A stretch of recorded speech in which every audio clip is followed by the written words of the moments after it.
In the remote wilderness of North Ridge, surrounded by thick pine forests and jagged cliffs, stood Hunter Hospital.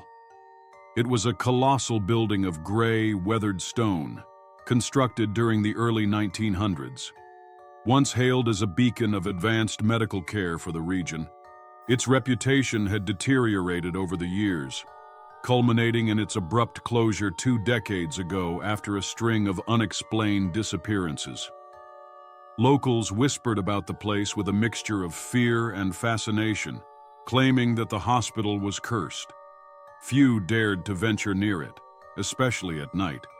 But for a group of urban explorers, it was the ultimate challenge. They called themselves the Dare Alliance, 4 thrill seekers who documented their adventures in abandoned and supposedly haunted places.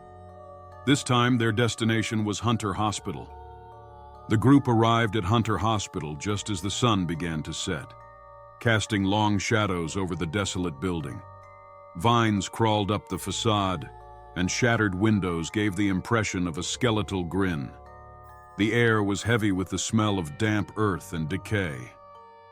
"This place is straight out of a horror movie," Ethan quipped, nervously adjusting his flashlight.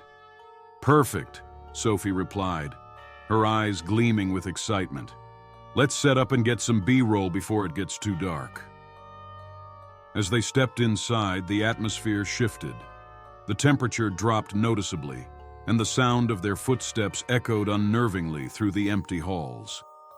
The interior was a labyrinth of peeling wallpaper, rusted medical equipment, and faded murals of serene landscapes that felt out of place in the eerie setting. Jade's EMF reader began to flicker. "We're already picking something up," she said, her voice tinged with both excitement and apprehension. "Probably just old wiring," Liam muttered, though his grip on the camera tightened. They decided to start their exploration in the basement, where the hospital's morgue and utility rooms were located. The air grew colder as they descended the creaking stairs, and an unsettling silence enveloped them. The morgue was a grim sight. Rows of metal drawers lined the walls, many of them ajar. Sophie approached one and shone her flashlight inside, revealing an empty, dust-covered compartment. "This is where the disappearances happened, isn't it?" Jade asked. "Yeah," Sophie replied. "Patients, staff, even visitors, all vanished without a trace." Suddenly, a loud clang echoed through the room, making them all jump. Liam swung the camera toward the source of the noise, capturing a gurney that had inexplicably rolled across the floor. "Okay, that's creepy," Ethan said, his voice wavering. "It's just the building settling," Sophie insisted, though her own unease was evident. As they continued their exploration, strange phenomena became more frequent. Doors creaked open on their own. Lights flickered despite the building having no power. Most disturbingly, they began hearing faint whispers that seemed to come from nowhere and everywhere at once. Liam played back a recording on his camera. "Listen to this," he said, his face pale. The audio contained their voices, but underneath it was a chilling whisper. "Leave now." Jade's thermal camera picked up a cold spot near one of the patient rooms. When they entered, they found a child's wheelchair positioned in the center of the room. It hadn't been there moments earlier. "This is seriously messed up," Ethan said. "Maybe we should go." But Sophie was determined to press on. "We've come this far. We can't leave without documenting everything." In the hospital's records room, they uncovered dusty files detailing unethical experiments conducted on patients. The doctors had been attempting to cure terminal illnesses by transplanting organs from one patient to another, often without consent. Many of the patients died in agony, and the staff covered up the deaths by disposing of the bodies in secret.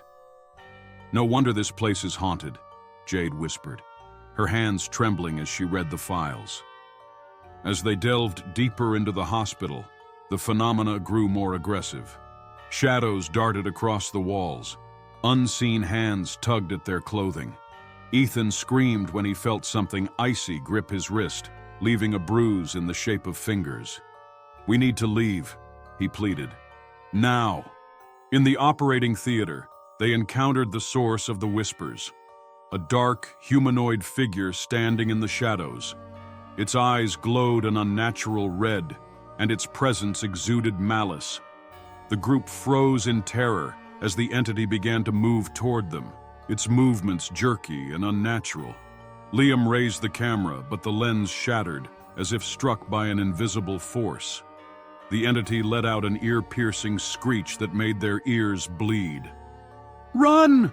Sophie yelled, grabbing Jade's arm and pulling her toward the exit. The group fled through the twisting corridors, the entity's shrieks echoing behind them. Doors slammed shut, cutting off their escape routes. Finally, they reached the main entrance, only to find it locked. "This way!" Sophie shouted, leading them to a broken window they had seen earlier. One by one, they climbed through the shattered glass, escaping into the night. As they stumbled toward their car, the hospital's windows lit up with an eerie red glow, and the entity's face appeared in one of the panes, watching them leave. The group never spoke of Hunter Hospital again. Liam deleted the footage, unwilling to relive the horrors they had witnessed. But the experience haunted them in other ways. They began having nightmares and hearing whispers in their homes. Ethan claimed he saw the entity's glowing eyes in his mirror one night before disappearing without a trace. Sophie tried to warn others about the dangers of Hunter Hospital, but no one believed her. The building still stands, a silent sentinel in the wilderness, waiting for its next visitors. Okay, that's all the horror stories for today. I hope it can entertain you wherever you are. Wait for the next exciting and scary stories only at Night Screams.